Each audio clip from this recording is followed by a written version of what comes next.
अस्सलाम वालेकुम। आप देख रहे हैं कोनैन्स किचन। कोनैन्स किचन में आज हम बनाने लगे हैं, एक शेक बनाने लगे हैं। खोया खजूर शेक बनाएंगे आज। इसको बनाने के लिए बहुत मुख्तसर सी चीज़ों की ज़रूरत होगी। इसके लिए चाहिए हमें 10 से 12 अदद खजूर। खजूर जो लेंगे वो सॉफ्ट वाली लेंगे। बर्फ़ चाहिए, 2 गिलास दूध, और खोए की जगह हम मिल्क पाउडर का इस्तेमाल करेंगे क्योंकि हर जगह खोया जो है वो अवेलेबल नहीं होता, तो उसकी जगह हम एवरीडे का दूध इस्तेमाल करेंगे। आप चाहें तो किसी भी ब्रांड का इस्तेमाल कर सकते हैं। सबसे पहले खजूरों को दरमियान में से कट करके इसकी सीड जो है वो रिमूव कर लेंगे इस तरीके के साथ।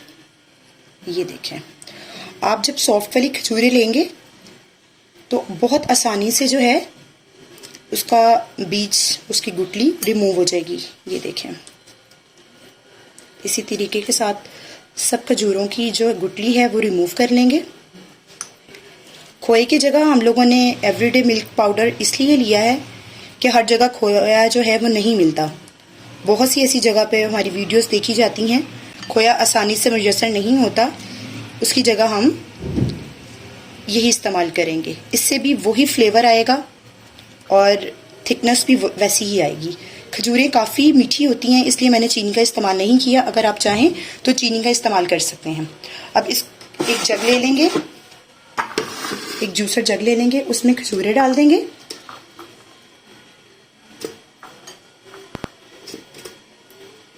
बाकी गार्निशिंग करेंगे इसके साथ।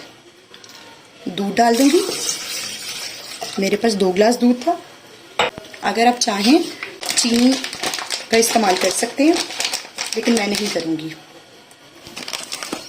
अब मैं इसमें 4 टेबल स्पून मिल्क पाउडर का इस्तेमाल करूंगी। 2, 3 और ये 4। अगर आप खोए का इस्तेमाल करना चाहते हैं तो वो भी कर सकते हैं। ये मेरे पास बर्फ़ है, मैं इसको अभी नहीं डालूंगी, पहले हम इसको अच्छे से ग्राइंड करेंगे।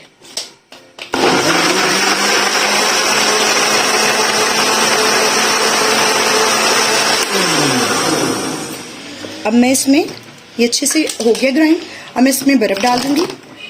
आपने बर्फ़ पहले नहीं डालनी वरना आपका शेक पतला हो जाएगा।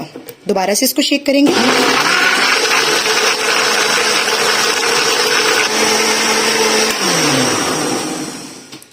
बिस्मिल्लाह। ये देखें, इसको साइड पे कर देंगे। ये देखें, अब मैंने ये देखें इसको डेकोरेट कर लिया था ग्लास को। अब मैं ग्लास में डाल दूंगी। आप माशाल्लाह से इसकी थिकनेस देखें, कितना रिच बना है, कितना थिक बना है। ये देखिए,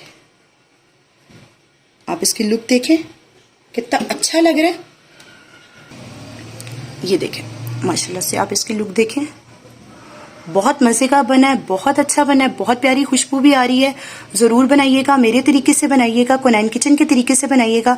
अगर आपको मेरी रेसिपी अच्छी लगी है तो मेरी वीडियो को लाइक कीजिएगा और मेरे चैनल को सब्सक्राइब कीजिएगा और बेल आइकन को ज़रूर प्रेस कीजिएगा ताकि आपको आने वाली मेरी हर नई वीडियो का नोटिफिकेशन मिलता रहे। दुआ में याद रखिएगा और अपना फीडबैक देते रहिएगा। अल्लाह हाफिज़।